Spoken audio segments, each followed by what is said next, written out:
शेरशाह सूरी के मॉडल की जब भी हम बात करते हैं तो हम एक चीज सबसे कॉमन पाते हैं कि शेरशाह सूरी का जो मॉडल था वो अलाउद्दीन खिलजी और सिकंदर सूरी के मॉडल की काफी हद तक नकल थी।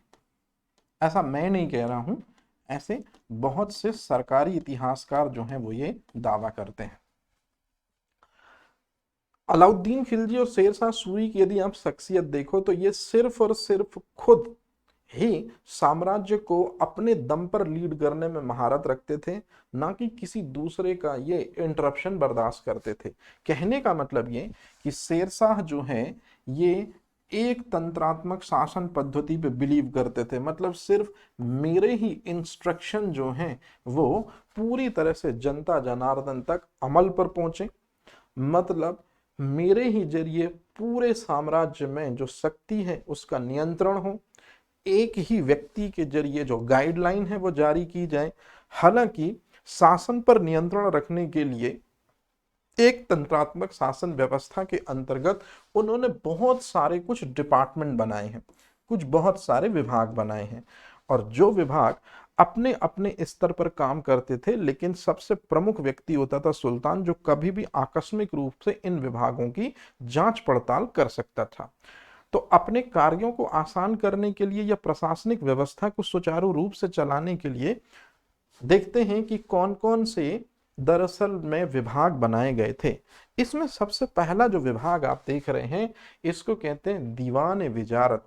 ये दीवान विजारत जो विभाग है ये आर्थिक मामलों का प्रमुख विभाग है, मतलब आर्थिक मामलों की देख रेख के लिए दरअसल में इसको बनाया गया है, जिसको कहते हैं दीवान विजारत।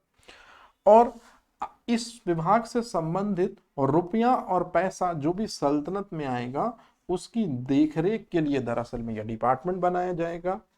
इस विभाग की देखरेख जो सुल्तान का वजीर होगा वो इसका हेड होगा, या अपन ऐसा मान सकते हैं कि प्रधानमंत्री के पद के जैसी ही दरअसल में वजीर की पोस्ट हुआ करती थी शेरशाह सूरी के समय पर। और खुद ये फाइनेंसिंग सिस्टम को तो देखता ही देखता था, साथ ही साथ में दूसरे जो और मंत्री अपना कार्य है वो सही से कर रहे हैं कि नहीं कर रहे हैं, इनको भी देखना दीवाने विजारत का प्रमुख काम होता था। एक डिपार्टमेंट है दीवाने कजा, ये न्याय से संबंधित डिपार्टमेंट है, मतलब इसके लिए जो है काजी और अमीरे दाद जो हैं वो नियुक्त करवाए थे शेरशाह सूरी ने। तीसरा जो डिपार्टमेंट है दीवाने रियालत। दीवाने रियालत में सबसे इंपॉर्टेंट चीज है कि जो दूसरे राज्य हैं वो सुल्तान को यदि कोई स्पेशल इंफॉर्मेशन भेजना चाहते हैं या सल्तनत को कोई स्पेशल इंफॉर्मेशन भेजना चाहते हैं तो दीवाने रियालत नामक डिपार्टमेंट में अन्य राज्यों के पत्र आएंगे, उनको पढ़ा जाएगा, जो सबसे ज्यादा इंपॉर्टेंट होगा उसको सुल्तान तक पहुंचा दिया जाएगा। तो अन्य राज्यों से पत्र व्यवहार संबंध रखने के लिए दीवाने रियालत बनाया गया था, याद रखिएगा। और इसी से मिलता जुलता है एक डिपार्टमेंट जिसको कहते दीवाने ईशा। दीवाने ईशा जो है इसमें सुल्तान के आदेश से पत्र लिखे जाते थे, कि सुल्तान के आदेश से पत्र लिखे जाते थे कि बिहार में क्या करना है, बंगाल में क्या करना है। मतलब दीवाने ईशा जो है ये सुल्तान के अधीन डिपार्टमेंट था, और सुल्तान जिस राज्य को जो भी इंफॉर्मेशन पहुंचाना चाहता था इसी डिपार्टमेंट से वो पत्र व्यवहार लिखा जाता था और फिर संबंधित राज्य को पहुंचाया जाता था। और अगर सुल्तान ने कोई भी स्टेट को अगर यहां से चिट्ठी पत्री जो भी लिखी है, जैसे सुल्तान ने चिट्ठी लिखी कि दिल्ली की जनता से इतना टैक्स लेना है, बिहार की जनता से टैक्स नहीं लेना है क्योंकि वहां अकाल पड़ा था, तो जो दूसरे अन्य अधिकारी होंगे इस डिपार्टमेंट से संबंधित, दीवाने ईसा से संबंधित, उनका काम होगा कि दिल्ली में यदि 50% टैक्स मांगा गया है तो 50% टैक्स दिल्ली की जनता दे, और यहाँ टैक्स नहीं मांगा गया तो यहाँ के लोग ना दें। मतलब राजा की कही गई बातें जो उस स्टेट में पहुंची हैं फरमान के रूप में, उनको सही तरीके से अमल पहुंचाया गया है कि नहीं पहुंचाया गया, ये सरकारी आदेश जो है वो जारी भी कौन करेगा, दीवाने इशा विभाग के अंतर्गत। अब यदि मैं बात करूं दीवाने आरिज, तो दीवाने आरिज दरअसल में एक प्रकार का सैन्य विभाग था और इसका प्रमुख आरिज मुमालिक कहलाता था। और ये जो है ये सैनिकों की जो है भर्ती तो नहीं करता था, लेकिन जो सैनिक भर्ती हो चुके हैं उनकी देखरेख, उनका प्रशासन, उनका संगठन, उनकी वेतन व्यवस्था की पूरी जानकारी रखता था। तो ये है शेरशाह सूरी का केंद्रीय प्रशासन तंत्र, जो लगभग लगभग अलाउद्दीन खिलजी या सिकंदर लोदी के मॉडल पर आधारित है। अब बात करते हैं, शेरशाह सूरी एक ऐसा शासक है जिसने बाजार व्यवस्था में मुद्रा को सुचारू रूप से चलाने के लिए भी कुछ नए रूल्स एंड रेगुलेशन जारी किए। जैसे सल्तनत काल में हमने देखा कि जीतल है ना के सिक्के चलते थे, तो उसी तरह से या दाम चला करते थे। अब यहां हम देखते हैं कि यहां पर चांदी का जो सिक्का है उसको रुपया कहा जाता था, ये बाजार में चलता था, जिसकी कीमत 180 ग्रेन के बराबर होती थी। और जो तांबे का सिक्का होता था उनके लिए वर्ड यूज किया जाता था दाम, और दाम की जो कीमत होती थी वो 380 ग्रेन होती थी। तो कहने का मतलब है कि चांदी का रुपया चलता था, तांबे के दाम चलते थे, और इसके अतिरिक्त तांबे का आधा भी चलता था, तांबे का चौथाई भी चलता था, और इस तरह से उसके 16वें भाग तक के अनेक सिक्के मार्केट में थे। तो आपसे अगर क्वेश्चन पूछा जाए कि एक चांदी का सिक्का यदि दिया जाएगा तो तांबे के कितने तक सिक्के आ सकते थे, तो 1:64, मतलब शेरशाह के समय में चांदी के रुपये और तांबे के दाम का अनुपात कितना था, 1:64 था। और जब भी शेरशाह कोई भी सिक्के जारी कराता तो अरबी लैंग्वेज में उस टकसाल का नाम जहां वो सिक्का बना है उसका नाम भी अंकित कराता था और खुद का नाम भी अंकित कराता था अरबी और देवनागरी लिपि में। अब यदि मैं बात करूं कि आज जो रुपया भारतीय अर्थव्यवस्था का मूल आधार बना हुआ है, या आज जो वर्ड है रुपया, ये सबसे पहले अस्तित्व में कब आया, तो ये सबसे पहले चांदी का जो रुपया है या चांदी के जो सिक्के हैं इनको रुपया सबसे पहले शेरशाह सूरी के समय में ही कहा गया। और फिर शेरशाह सूरी के समय से चलने वाले सिक्के, जिनको चांदी के सिक्के, जिनको रुपये कहा जाता था, ये पूरे के पूरे रुपये ब्रिटिश शासन व्यवस्था तक में आधार रहे। और आज भी इंडियन सिस्टम में जो रुपया है वो कहीं ना कहीं आज भी मौलिक रूप से चल रहा है। और इसकी शुरुआत, अगर रुपये की शुरुआत किसी ने करी तो वो शेरशाह सूरी ने करी थी। अब शेरशाह सूरी को ये बहुत अच्छे से पता है कि ट्रांसपोर्ट सिस्टम यदि अच्छा होगा, सड़क व्यवस्था यदि बहुत अच्छी होगी, तो निश्चित रूप में आवागमन के साधन बेहतर होंगे, और परिवहन के साधन बेहतर होंगे तो चीजें जल्दी बाजारों में पहुंचेंगी। तो याद रखिएगा, 4 सड़कें बनवाई हैं शेरशाह सूरी ने। पहली जो सड़क है वो बंगाल में सोनार गांव से शुरू होती थी और दिल्ली से होती हुई, लाहौर से होती हुई पंजाब से अटक तक चलती थी। इसी को कहते हैं जीटी रोड, या इसी को कहते हैं ग्रांड ट्रंक रोड। तो ग्रांड ट्रंक रोड का निर्माण किसने करवाया था, याद रखेंगे, शेरशाह सूरी ने। लेकिन आगे चल के जो ग्रांड ट्रंक रोड, जिसको आज हम NH1 NH2 कहते हैं, ये जीटी ऑकलैंड के नाम पर है, क्योंकि जीटी ऑकलैंड ने इसको दरअसल में सुधार करवाया था। फिर दूसरी सड़क आगरा से बुरहानपुर तक, आगरा से जोधपुर और लाहौर से मुल्तान। मतलब कुल मिला के सड़क व्यवस्था बेहतर होने से बाजार व्यवस्था को सीधा सीधा, या परिवहन व्यवस्था को सीधा सीधा फायदा मिलेगा। ये चीज बहुत अच्छे से कौन जानता है, शेरशाह सूरी बहुत अच्छे से समझते हैं। जब सफर के दौरान व्यक्ति निकलेगा तो बीच में रिहायश गाह भी होनी चाहिए, आराम करने के लिए कोई जगह होनी चाहिए, धर्मशालाएं होनी चाहिए, या रैन बसेरा होने चाहिए। तो इस तरह से 1800 सराएं बनाई गई जहां पर व्यक्ति रुक सकता था, और प्रत्येक सराय की देखभाल के लिए एक सिकदार को अपॉइंट किया गया था। और ये सिकदार को एक एडिशनल वर्क सौंपा गया था कि सुल्तान के जो भी पत्र होंगे, जो भी सुल्तान के पास पत्र आएंगे, इनको आपको आगे फॉरवर्ड करना है या आगे पहुंचाना है। तो इस तरह से डाक प्रथा का प्रचलन भी जो शुरू करवाएगा वो कौन शुरू करवाएगा? निश्चित रूप में शेरशाह सूरी ही शुरू करवाएगा। अलाउद्दीन खिलजी जो है उससे बहुत इंस्पायर है कहीं ना कहीं कौन? शेरशाह सूरी। और सैनिक व्यवस्था अलाउद्दीन खिलजी की तरह ही केंद्र में स्थायी सेना रखते हैं शेरशाह सूरी। साथ ही साथ जब सैनिकों को पैसा देने की बारी आती है तो नगद वेतन भी देते हैं शेरशाह सूरी। और नगद वेतन वो तभी देंगे जब सैनिकों का हुलिया लिखते हैं।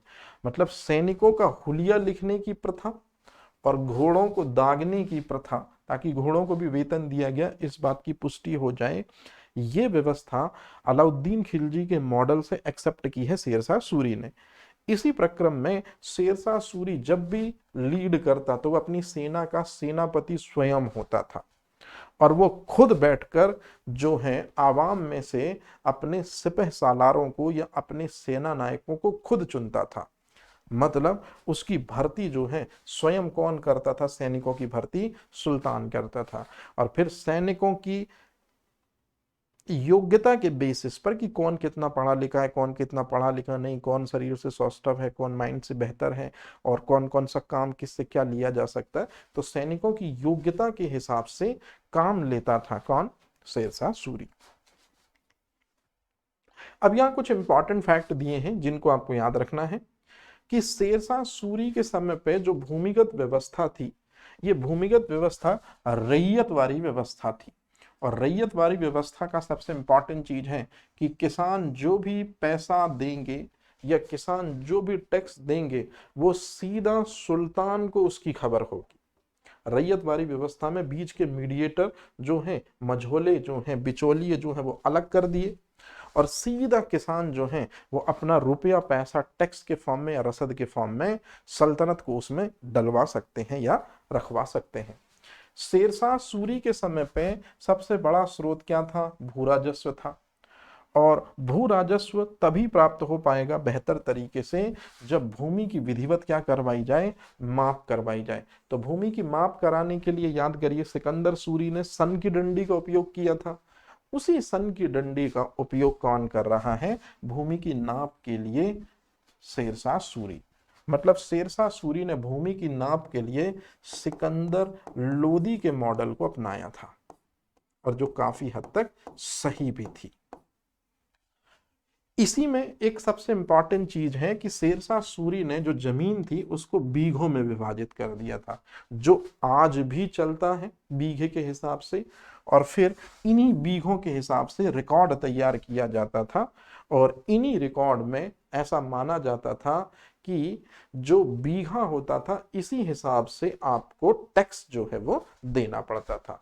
तो भूमि की माप के लिए ये चीज मैंने आपको बताई कि सन की डंडी का उपयोग किया जाता था और एक सिकंदरी गज जो है ये 32 अंक वाला होता था या 32 अंगुल इसमें यूज होते थे।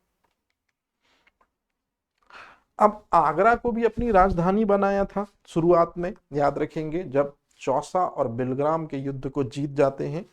लेकिन कुछ समय बाद फिर ये पाटलिपुत्र को ना बनाकर उसको बेहतर पटना जो है इसको स्थापित करते हैं। मतलब पाटलिपुत्र के स्थान पर पटना को भी अपनी राजधानी बनाते हैं। क्यों? याद करिए बिहार के सासाराम में है तो इसलिए वो पटना को बेहतर करने की कोशिश करेंगे। शेरशाह सूरी जो है वो बंटाई प्रणाली और जब्ती प्रणाली इसके भी जनक माने जाते हैं। अब ये बंटाई प्रणाली क्या है? बंटाई प्रणाली का सीधा सा मतलब है कि एक फसल के आप 3 हिस्से करेंगे, उन 3 हिस्सों में से 2 जो हैं वो याद रखेंगे, 3 हिस्सों में से जो 2 हिस्से हैं वो कृषक को दे दिए जाते थे और एक हिस्सा जो होता था वो सरकार अपने पास रख लेती थी। तो ये है दरअसल में बंटाई प्रणाली।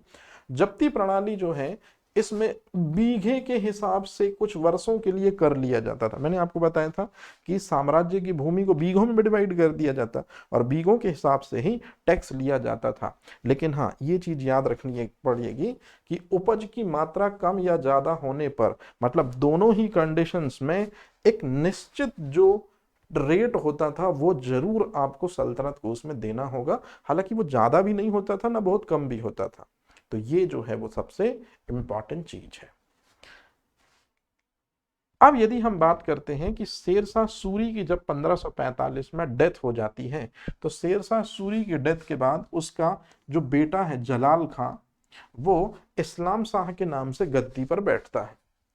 और इस्लाम शाह के नाम से जब गद्दी पर बैठता है तो याद रखेंगे, इसकी सबसे बड़ी खासियत ये थी कि अपने सरकारी आदेश जब भी पढ़वाता या सुनाता तो ऊंचे टीले पर अपने जूते रखकर ही ये अपने सरकारी आदेश पढ़वाता या उसको बताता था। इस्लाम शाह की डेथ के बाद उसका पुत्र फिरोज शाह क्या बनेगा, सिंहासन के शासन पर बैठेगा या सिंहासन पर बैठेगा, लेकिन उसी की हत्या कर देंगे मुबारिज खान जो उनके मामा हैं। कुछ किताबें कहती हैं उनके चाचा भी हैं।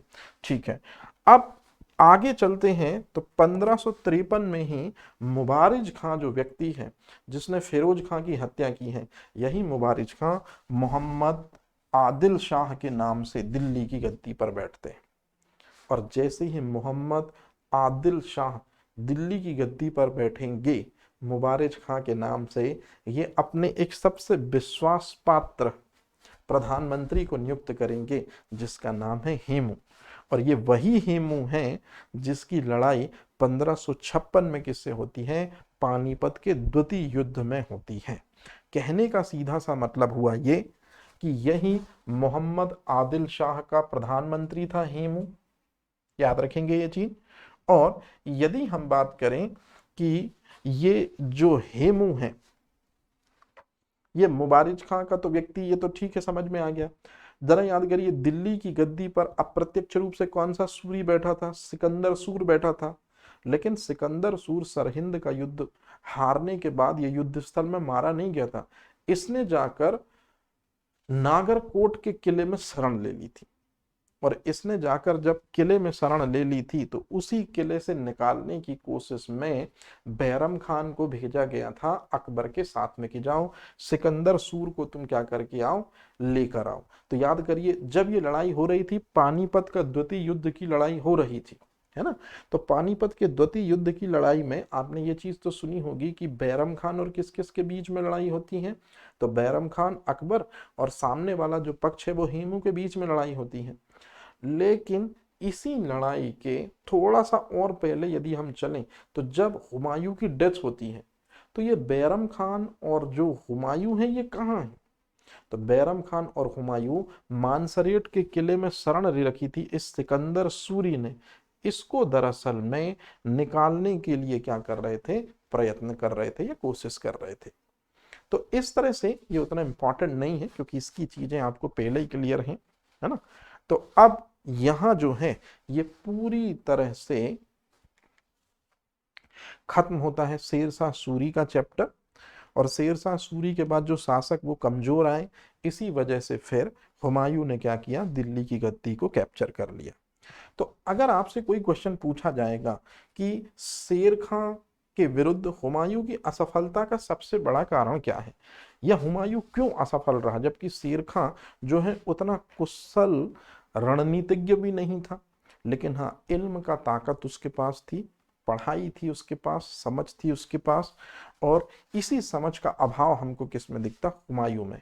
हुमायूं ने शेरशाह सूरी को दरअसल में बेअक्ल या कम अक्ल व्यक्ति समझ लिया था, या उसने ये समझ लिया था कि जैसे लोदी शासकों को बाबर ने हराया, मुगलों ने हराया, बड़े आसानी से अफगान शक्ति जो शेरशाह सूरी के नेतृत्व में पनप रही है इसको मुगल आसानी से कुचल देंगे। बस यही ओवर कॉन्फिडेंस या यही भूल भी बोल सकते हैं हुमायूं के लिए सबसे बड़ी परेशानी का सबब बनती है। तो उसके द्वारा अफगान शक्ति को कम समझना, यहीं से दिक्कतें और परेशानी शुरू हो गई। तो इस तरह से यहाँ शेरशाह सूरी जो है ये पूरी तरह से क्या हुआ, कंप्लीट। सिर्फ इतनी ही चीजें जो मैंने आपको बताई हैं आपको पढ़ना है, और इसी से संबंधित आपको क्वेश्चन कॉम्पिटिटिव एग्जाम में मिलेंगे। चलिए अब इसके बाद हम मिलते हैं अकबर के लेक्चर पर, या देखेंगे कि अकबर ने किस तरह से पानीपत के युद्ध को जीतकर, सेकंड पानीपत युद्ध को जीतकर एक बार फिर से वास्तविक रूप से मुगल साम्राज्य की स्थापना करेंगे। Thank you.